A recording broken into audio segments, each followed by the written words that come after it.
it's my turn. Okay. Thank you again for coming out. Thank you, Chris, for choosing Sampaguita Press, for wanting to go on this entire crazy process with us. Thank you so much. And I am so honored that I have a book with Sampaguita Press. Chris has a book with Sampaguita Press. I'm so honored that our books are now family. Yeah. So I will be reading from Sana, which is Sampaguita Press's first title. Which just celebrated its first birthday. Yeah. First birthday, yes. Yeah, like last month. Thank you. Okay, I'm going to read... Are you reading your Mayari poem? Yes. Okay. Alright, so I will read a poem that I now associate with Chris because Chris wrote a response poem to one of the pieces in here. It is a poem about the moon goddess Mayari. If people are familiar with the myth, very, very short spark notes. The sun and the moon are brother and sister. They fought in the sky for control of the heavens and the earth. The sun wanted full control. The moon wanted equal reign. And so they fought a war over it that did not end until the sun, Apolaki, blinded Mayari in one eye. And then he was like, oh, maybe I went too far. So, I know, right? So that is the myth. And so I wrote a poem about Mayari. And it is called Brighter. It's always the golden boy who declares war on his sister. Who was there to witness the silver and steel in her skin? How she could fight, and she could fight, and fight, and fight. I am no less than you. And how he could take what is not his and leave a hollowness, an injury, a punishment. Justice is blind, so it goes. She would never see an equal kingdom. There is no equal kingdom. She would live on the dark side of the story. Nobody complains when the sun shines each morning. Everybody is busy filling in their own craters. Nobody looks hard at the sun. I smooth half my face in obligation in the oblique night of forgetting the truth. When I sleep, I remember. In the long shadow of memory is my right eye. I am owed. And that is Brighter. I will read one more piece.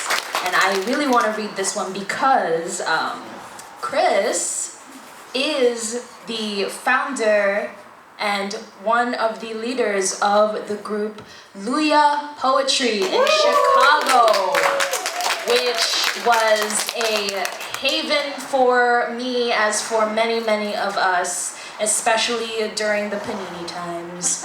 And we came together in a virtual space, and one of the Luyas was I think it was like a workshop or a free write or something, and the theme was self-portrait. And I was inspired by that theme to write a self-portrait, imagining myself as the aswang manananggal. Love that monster, of course. You know. So this is Portrait of the Artist as Manananggal. 1.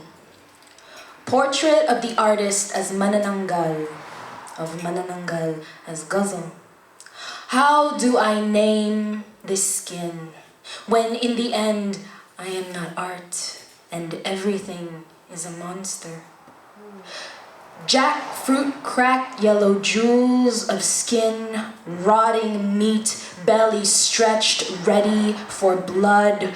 Bully among classmates, blessed art thou amongst monsters. I am a winged child spilled in half, drowning my blood in the work, twisting tongue around pregnant pauses. My hands open the last can of monster. Tonight, the dim ways of kiss, the chiming hands, the rib cage gates of Troy savage her body to the pale clocks. My tongue's a long scar they mistake for monster. I fly over the rooftops of all the places I came from. My wings rupture the pale moon, casting new shapes over the sleeping heads of conquered monsters. Astride sea gates, the imprisoned mother of exiles, conquering limb and name. Give me your tired, your tempest, your teeming monsters. And I cut this poem into 2 pieces because, symbolism and shit. So the second part, and I'm gonna give some space for the second half of this poem. And in between, in the intermission, I'm going to say that this poem is especially meaningful to me because I pulled some lines in that ghazal. I pulled some lines from the book Cuento. Edited by Rachel Cruz, and I'm just gonna name. That's one of the pieces, one of the books that I pulled from. I also pulled from Natalie Diaz's "When My Brother Was an Aztec," "The New Colossus" by Emma Lazarus, which is the poem that you find in the Statue of Liberty, the Wikipedia entry from Manananggal, an Audre Lorde essay, and an excerpt of a letter from by Gertrude Stein in Everybody's Autobiography. So, part 2. 2. Portrait of Ghazal as found poem. Portrait of found poem as severed name. Portrait of name as given history. History as blackout. Blackout as monster. History is a hideous female, severing intestines, sprouting huge, that the Tagalog separates itself, crushed by sunrise, the west salt and holy. Takot ka ba sa monster? Salt water gulps at my toes, smooths the hard edge of remembering.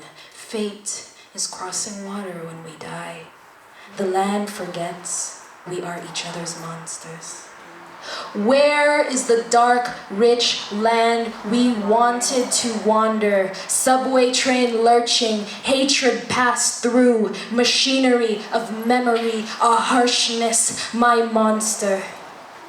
Tear me through the middle like paper. Throw my heart to the jungle, my feet to desert. This way I am loved and lost, living like mother's exiled monster. So much in a dress, it was like something living. Years after, you do not know what the dress was. It is not a name, not a thing that exists, but some monster. Thank you.